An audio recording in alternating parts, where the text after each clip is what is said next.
Going on YouTube? We're gonna look at 85 Mercury Colony Park. Incredible car. We have the 89 behind it that we've probably got almost over a year ago, probably. Maybe not that long. But now we have this one. And I was almost past this up, but I saw it. And I don't even know if you can get these still. You know, if you ask about where to find them, you might get lucky on eBay. But to stay up with the releases, try following the manufacturer who makes these cars. That way you kind of know ahead of time what's coming, and then you can put your eyes on it. It's always hard trying to get something that's sold out. Believe me, there's a lot of cars that I wish I had bought when they were available. It happens to everyone. But these cars I don't want to miss out on. I do like the subject material. They're always had for a long time. 1/18 scale was always the expensive exotics.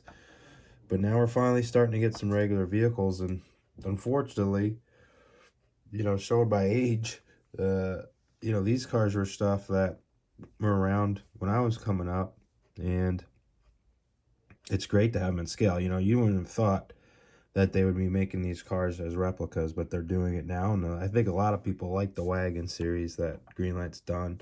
I certainly have. We've talked about the flaws on some of the vehicles in the past, and we'll go into some detail about that this time, but I still love the car and it looks great. They did a little bit of updates. Of course, we have the new 85 grille that we haven't seen before. We have the aero front. They did the aero front grille that came out after 1988 first. Now we have the 85, so we're kind of backdating ourselves a little bit, but I didn't do anything to this car except I took the brakes off of it. They put these brakes on it, hold the axles up. It doesn't roll very nicely, so I'd always take that out. There's not a lot of detail on the underside, so there's no point. This is pretty much a closed model, except for the two front doors and the tailgate, which we've seen that before. One of the big updates that they did was they omitted the side windows, and I think it looks better like that. It gives the car more dimension. I think I mentioned in the other videos, I think these windows are where they generally should be on the real car. There's a little bit more depth, I think, on the real car than there is on the model. I think the model could have had the windows set a little bit further in, but that's okay. Also, Grand Marquis Colony Park cars, I think that we talked about this before, had the little marker light there, opera light, whatever you want to call it. Wood grain's good. It's delicate. It is basically like a decal. It's a very thin, brittle decal, basically. It's almost like a vinyl application. You can see how thick it is along the door trim, or the door line right there. So I was tempted to run a blade through that, but I've done it on one of them and it doesn't look that great, so I just kind of left it alone. It would have been nicer to see the line in the door like on these opening ones. But not only does it look better with the window down, you can kind of see the depth in the window channel, but you can also open the door much easier. I mean, there's no way to open the door on the other one. You really got to have fingernails. The other incorrect issue with the interior is Greenlight kind of cheaped out. They just did the Ford interior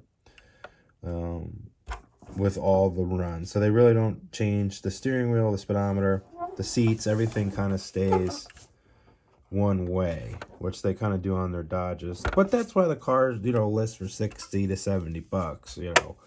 So there is ways to get around that. You have to have a little bit of modeling skill, but you can change that bench seat up and kind of make it the split bench that usually came on these cars with the center armrests.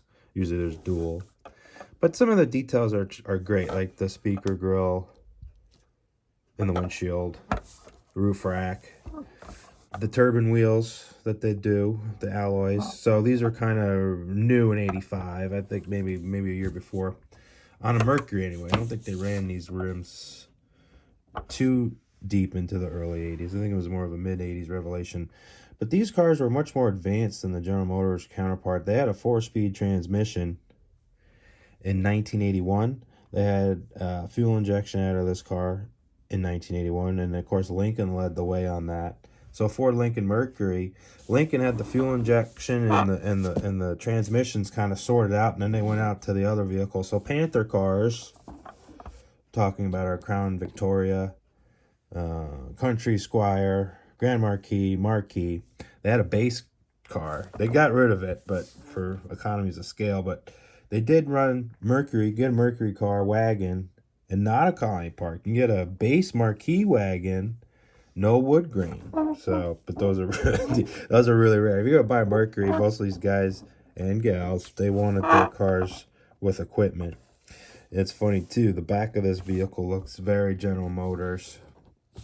You know, by this time, Buick Olds, Chevrolet, they have their box wagon too, and they had these big tail lights like that. So it's kind of funny. Window channel is very similar. It was cool though. These cars, you know, the window would go down. It had a rear-facing seat. You could feed basically eight people in this vehicle. Gas mileage is decent. 302. You know, they dropped the big motors after 78. 79, the Panther came on board. The Panther platform, these generation vehicles. Ran all the way to 91. Big years for these cars were when they first were introduced, and then kind of in the early 80s. They sold almost 20,000 units one year of the Mercury. But many years, they were only selling 3,000 to 7,000 cars a year, you know, wagons. So not very much, you know, when you have a big population. So the grill's decent. So this was always a mystery to me until I finally had one in my possession, was the headlights. The headlights kind of had a weird look to them. And every picture online of this car is kind of like this. So you really didn't know how the headlights looked. So you finally have a good look at them now. They're kind of light on detail. I do like the marker lenses. Those look good. They can be frosted a little bit more. See, the thing about these, they're too clear, and that's the issue. I believe if these lights were either sanded from the back, or sometimes you can put acetone on there very lightly and that'll also cloud the plastic, but that's at your own risk. That's kind of that's kind of playing with fire there. Although if you did mess this up, for me, it wouldn't be that big of a deal. It's basically polished flat piece of plastic that you can kind of contour with a file. But you can see how clear it is. It's so clear that it doesn't look like there's anything there. And that's my issue. You can see actually that once I get the movement of the back of the headlight bucket, it actually has pretty good depth, but it's just not, the prism effect through the headlight doesn't look correct. So the other thing too, the car's kind of narrow looking. They omitted the air dam that goes under here. Many of you, you know, who know these cars probably know what I'm talking about. They had this little air dam kind of plastic that hang down, and it gave the car some thickness. So that's easily replicated too. And we can compare it, you know, if you're not a Panther person like me. I like these cars. I've been around them many times. It's never owned one yet, but I'm a fan of them. But I like the GMs too, I mean, really.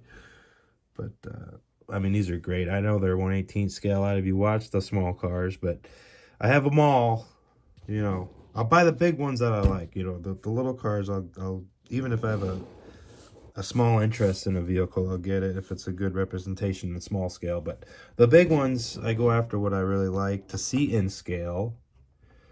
And these are some of my favorites besides the Chrysler cars that we've looked at before. So you can see the update. This did actually grow in length a little bit in the front, but not by much. But they did have a big update. This got a little bit more aerodynamic, although the rest of the car is still boxy. And you can see the window here. So all the previous generation cars that we've looked at of this casting had windows. The Crown Victoria Police Wagon, the 79 Crown Vic wagon, and then this Mercury, they all had windows. This one doesn't. I think I like the change. So there we go. We'll look at the base. Then this is the leaf springs. We know that this car is a 4-link. So that's incorrect. Kind of funny. Single exit exhaust. That was very true. Kind of nothing there. But I do love the axles. I don't know why. I do. We've looked at the back before in other cars. Let's see if we can get this open. Now the issue with the way that they make these cars and the way they paint them is that sometimes it's not prepped on the back here. So this plastic is not all the way prepped. And we've seen on other cars, the 79 LTD in particular, this paint has just kind of flaked off and left the bare plastic. So that can be an issue. Let's see on this car, the quality control has come up, not down. Sometimes on certain casting runs at Greenlight, you know, it's kind of up and down or all the way down or all the way up. But this one is pretty good. They don't have any lines in here to show the folding area for the seat, but that would have been there. And actually on Grand Marquis cars, I believe the 8-passenger thing was standard. So again, they keep reusing the old base LTD interior. Basically, this interior is really only correct on like the 79 to like 80 something, like 82 or whatever cars, and then they kind of changed it after that. So beware if you're very particular on the details. I don't mind it that much, and actually the car looks really cool. It just looks great. I just like it. I like the red. I didn't think would like this kind of red, but this just screams this time period. You'd see these cars parked. This was a popular color, but I also saw gray and silver. That was another one. White, of course. But the red ones, you know, with the red interior, you gotta love that. That's very 80s. You know, they really, with this car, they have a lot of cars they could really do. And hopefully we see them. I could see many Oldsmobile cars and Caprice, which they are scheduled to come out. They are going to be doing a box Caprice this year. Supposedly. We haven't seen any spy shots or any releases from them, which has been crazy. All right, let's look at the box before we say goodbye. We have more cars coming, don't worry. Actually, I got a few 1/18th scale. Let's get it out of the way. And then we'll get back to small cars. I got 1/43rd scale too. I actually really love the value that Greenlight gets with their 1/43rd. 1/43rd is probably their best line that they do, believe it or not. And I say that because the quality on the cars is really good. And it seems like when they scale 1/43rd scale cars, the wheels, tires, the paint jobs, everything kind of gels. And the car looks really good. There's nothing out of place. Sometimes they're 1/18th scale or 1/64 scale. You know, there's issues. But with their 1/43rd, very little. Even from someone that's, you know, obsessive about it like me. I can go on forever. But, yeah. Don't you love it? Look at that thing. So yeah, you can see this is the picture. I'd always look at it, you know, because Greenlight would only release 3 pictures. Everybody used to say picture over and over again. It's very frustrating. But anyway, this was a mystery to me. And the mystery was solved. And that's probably why I didn't really take full-on shots of the front, because it doesn't look right. And we've kind of talked about why. So I'm going to think a little bit about what I should do. This one was changed. Now, we've talked about that before, just before we go again. I was able to take the orange off of that and split it like it is on the real car and cloud it. So I used a little tiny bit of acetone sandpaper and clouded up that lens to make it look a little bit more realistic. And I think it worked out.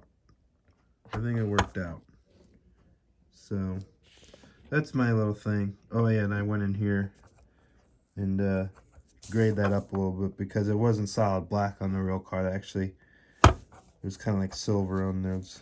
And then I foiled this because the guy that trimmed or gal, that trimmed off this from the sprue, you know, it was all boogered up there. So we got that with bare metal foil.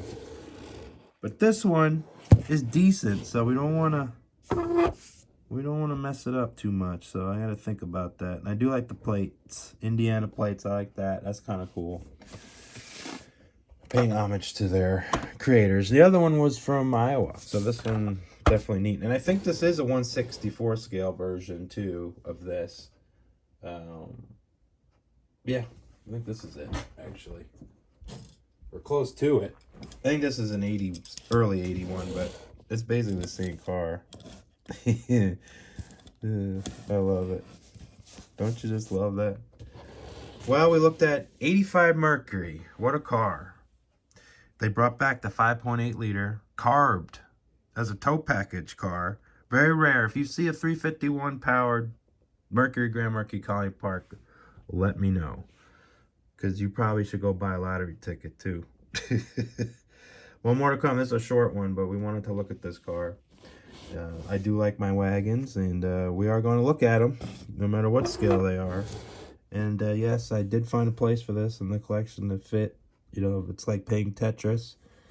Probably going to have to knock walls down soon, so that's probably coming eventually. Till next time, we got more cars, and thanks everybody for your wonderful comments and new subscriptions. I appreciate it. Stay tuned, more to come.